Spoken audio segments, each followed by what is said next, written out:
about this deck is he has 61 cards mainly. It's too many. It's too many. One too many.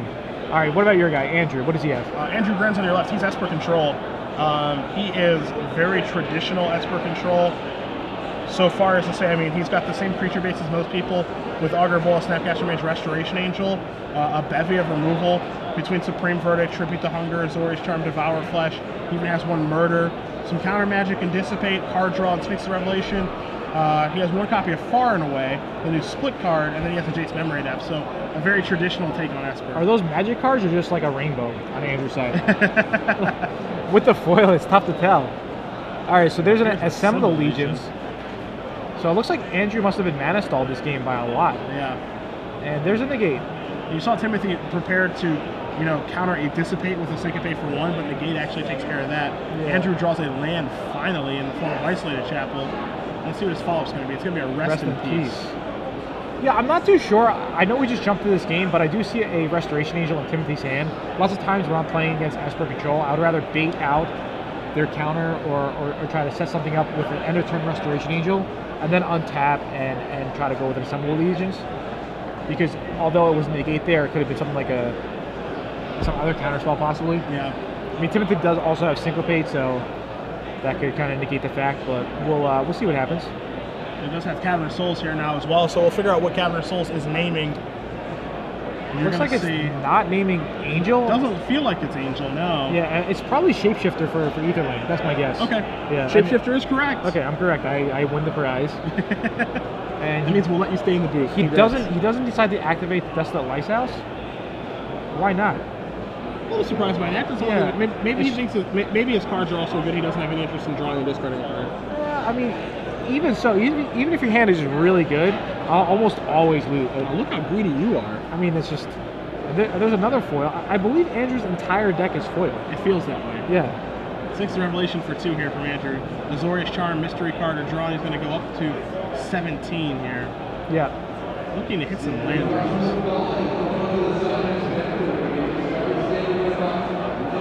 There's a land in Drowned Catacomb. So he has 6 lands now, and he's just playing draw go pretty much. Oh, he's trying to.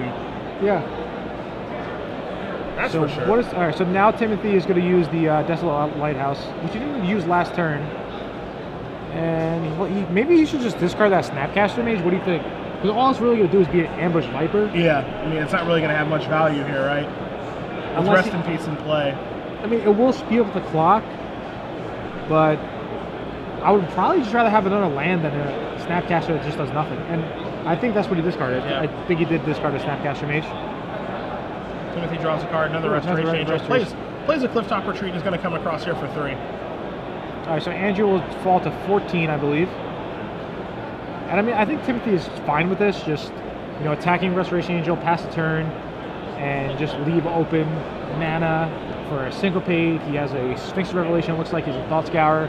Now, if he's going to use the Thought Scour, he's going to want to target Andrew. Yeah. Targeting himself doesn't really do anything. Yeah. Mill over into those cards. Rest in Peace in play. There's no reason to stock your graveyard up. Doesn't do anything right now. It just does remove the cards from the game. So I agree. Yeah, just target Andrew with the Thought Scour if he does find one. Yeah. So Andrew was considering playing a card here. It felt like maybe he was considering playing a Supreme Verdict. A Supreme Verdict? Or Augur? With Augur Bola. Okay. So he's going to start off with an Augur. And let's see if he finds anything. And he finds another Sphinx of Revelation. Alright. So Revelation's going to go over to Andrew's hand. Does not look like he has a 7th land to play for the turn. So he might have to discard here potentially. But it looks like he's going to attempt to pass the turn back, but we're going to see Timothy add some mana to his mana pool, and we'll see what he's going to cast. He's going to go for a Sphinx of Revelation, it looks like. Looks like a Revelate for 3. Yeah, I'm not too sure about this play. Honestly, I would just try to Thought Scour and get down a Restoration Angel. You know, like, why just blow a Revelation for 3? Wherein, you know, you could have Andrew have to tap out and then play a bigger one. Sure. So there's Dissipate. Yeah, and I mean, he's fighting over what? Hey, what's 3 more cards? I mean, it feels like to me he's really kind of digging for an Aetherling to close this game out. Yeah, I guess Aetherling is his best card here. But I think he could also close out the game with double Restoration Angel. Sure. He draws a card, draws a Boros Reckoner. In for 3 more we go. Restoration Angel going to knock Andrew down to 14. I believe he's lower because he went from 17 to 14, then he swings for 2 to 16. So I think he should be at 13. Okay, we'll get that updated. Yeah, we'll get confirmation on the light total just to be sure. So he's either at 13 or 14. Now we have a Supreme Verdict's going to clear everything up. So the Supreme Verdict's going to take care of the Reckoner, it's going to take care of the Restoration Angel. But still, yet again, no 7th land here for Andrew. So let's see if he's going to cycle maybe Azorius Charm in the main phase. No. Thought Scour. And he is going to target Andrew with it. You're seeing him turn over a Hallowed Fountain. And Drown Yard. That's pretty good. That's a good hit. Yeah. And Jace, Memory of Death is a good draw. It really is. So here's a Restoration Angel on the end of turn. That resolves. Timothy going to untap. Andrew does have a negate in hand, so let's see if Timothy has something further negate to force through that. Life totals are correct here, 23 to 11. Now you're going to see Restoration Angel come across for 3 more. Take a bite out of crime. So do you think he's going for the Jace here? Yeah, it looks that way. I think he's going for the Jace, and the reason I think he's going to do that, if you're going to see negate take care of it, is because he has a War Leader's Helix in his hand, and I think he realizes that the Jace is away, like, it's a way for him to win, but I think he's going on the damage play this game. Okay. So Timothy didn't want to commit anything more to the board. I wouldn't mind playing a Boros Reckoner there as well. Sure. You know, just like force him to have another Supreme Verdict. So now he has 2 threats, so he could kind of get past maybe a Azorius Charm or whatnot. If there's a murder. It's going to attempt to take care of that Restoration Angel, and it does. Yeah, I think Timothy was out of counterspells as well. So here's your Boros Reckoner. Reckoner. And let's just pass the turn back yet again. Okay. Yeah, I think he's really scared about Supreme Verdict. Yeah. But I don't think he needs to be. He's really just trying to pace the game in a certain way here, but by trying to pace the game in this way, and you have no counter magic in your hand, you're really opening yourself up to kind of getting blown out here by a Revelation. Yeah, exactly. And he knows that he has Revelation. Yeah. From the Augur Bolus. So you're going to see a Desolate Lighthouse activation here by Timothy. He draws 1, deciding what to discard. You see Cyclonic Rift in his hand, but he's going to discard a Steam Vent. So now there's the Revelation when the shields are down. For 4, excuse me. This is on his upkeep or the end step? Looks like upkeep, Looks right? like it's on the upkeep, yeah. So Timothy doesn't even try to... Yeah, I think Timothy maybe should have tried to dig deeper there with the Lighthouse. Yeah, Lighthouse again on the upkeep. Yeah, why not? You know, get 1 card deeper. Yeah. So in for 3. It looks like the Boros Reckoner will come.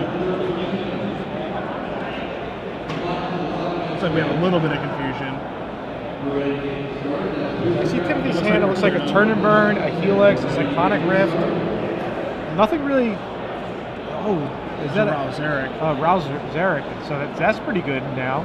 Well, the shields are down right now, so yeah. Take your opportunity to resolve whatever you like to, Timothy. It's basically what Andrew has said. Rouse Zarek is going to start the show. That's going to Lightning Bolt Andrew. Use the -2 ability. You're going to put him down to 6, as you guys see Rouse Zarek on the screen. And do you think he should have main phase Helix now while he could? Won't have to worry about any counter magic? Well, if the hand is Helix, if the hand is War Leader's Helix Turn and Burn, he's just in Turn and Burn, Andrew's dead. That is true.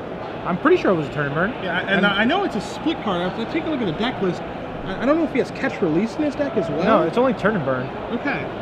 Let's see. So maybe we've misidentified a card in his hand. Yeah, maybe. But it really did look like the Helix, right? Or am I mistaken?